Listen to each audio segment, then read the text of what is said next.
सत्संगत जी, प्रेम से कहना धन निरंकार जी।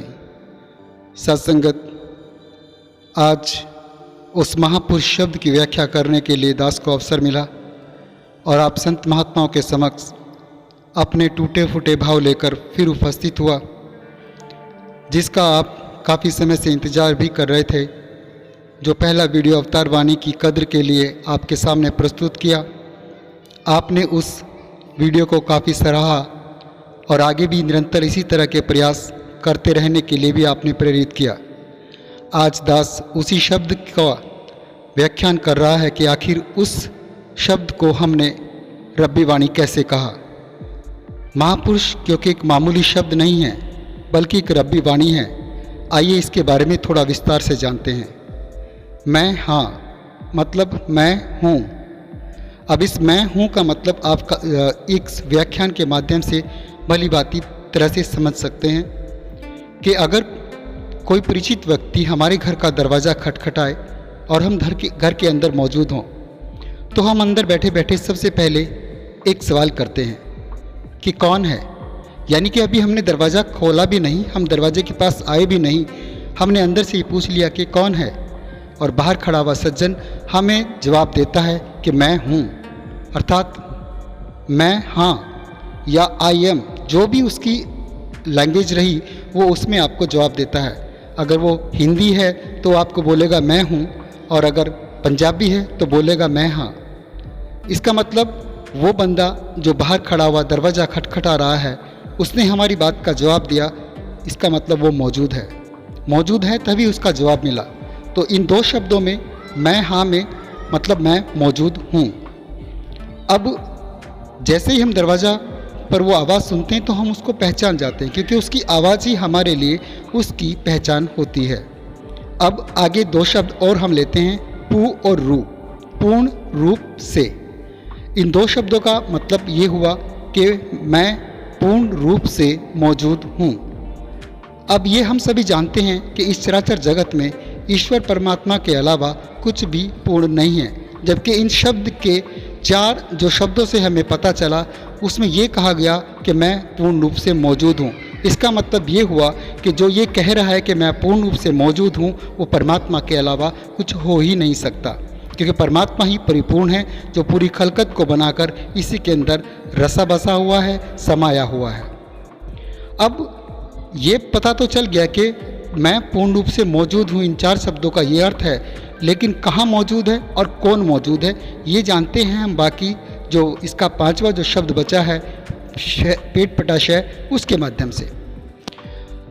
उसने कहा कि मैं पूर्ण रूप से मौजूद हूँ, यानी कि ईश्वर स्वयं कह रहा है कि मैं पूर्ण रूप से मौजूद हूँ, परंतु कहाँ मौजूद हूँ ये हम जानते हैं। जब हम इस महापुरुष शब्द को पूरा करने के लिए शब्द लिखते हैं तो हम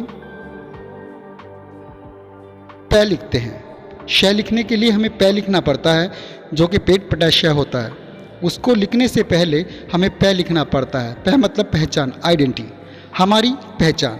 मैं अच्छे रुतबे वाला हूँ, मैं संसार में या अपने समाज में मेरा एक अलग रुतबा है, इस तरह की मैं मतलब अभिमान से नहीं, मैं खुद की पहचान, एक शरीर की पहचान के माध्यम से हम मैं का इस्तेमाल करते हैं। पहचान जो हमारी हो गई, और उसके बाद उस शब्द का अर्थ बदलने के लिए हम पै को शय बनाने के लिए उसके अंदर एक अलंकार रूपी रेखा खींचते हैं, जिसका मतलब सिर्फ इतना होता है कि वो जिस शब्द में भी वो लग जाए उसका अस्तित्व बदल जाता है, उसका अर्थ बदल जाता है। जैसे ही हमने पै के अंदर अलंकार रूपी रेखा एक खींची तो पै से शय बन गया।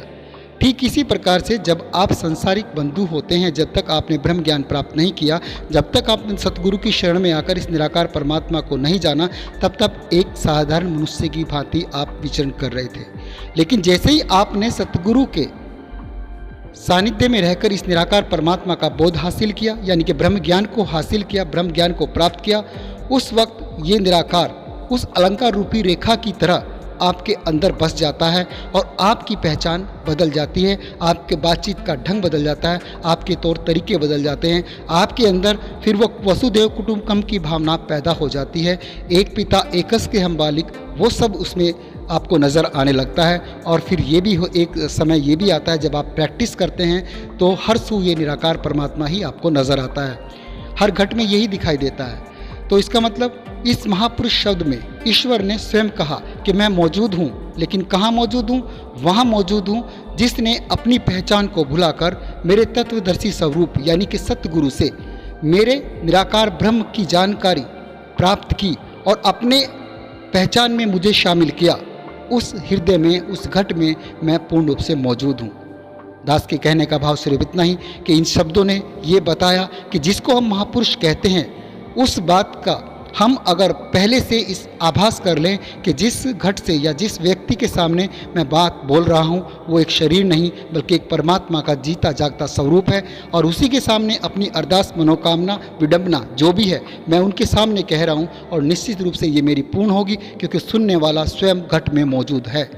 अगर आप ऐसा करके अरदास या प्रार्थना करते हैं, सामने वाले के घट में इस निराकार परमात्मा का दर्शन करते हैं और सिर्फ ये मानते हैं कि आप ईश्वर को ही अपनी बात कह रहे हैं, तो निश्चित रूप से उस सज्जन से की गई आपकी हर अरदास, हर मनोकामना पूर्ण होगी, पूर्ण करेगा, क्योंकि ये निरंकार का वादा है कि जो मेरी तरफ एक कदम बढ़ाएगा उसकी तरफ मैं स्वयं 10 कदम बढ़ाऊंगा।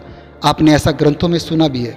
तो दास का कहने का भाव सिर्फ यही था कि जब भी आप किसी संत महात्मा को महापुरुष कहकर संबोधित करते हैं, उससे पहले आपको इस बात का पूर्णतः एहसास हो जाना चाहिए कि उस शरीर के अंदर वो केवल एक शरीर नहीं बल्कि एक परमपिता परमात्मा खुद मौजूद है, और मैं उसी को अपनी बात कह रहा हूँ और यकीन करता हूँ कि यहीं से ये मेरी बात पूर्ण होगी। जो आदेश आएगा उसको मैं मानकर अपने जीवन में स्थापित करूंगा, और जैसा भी आदेश आएगा उस पर मैं चलने का प्रयास करूंगा।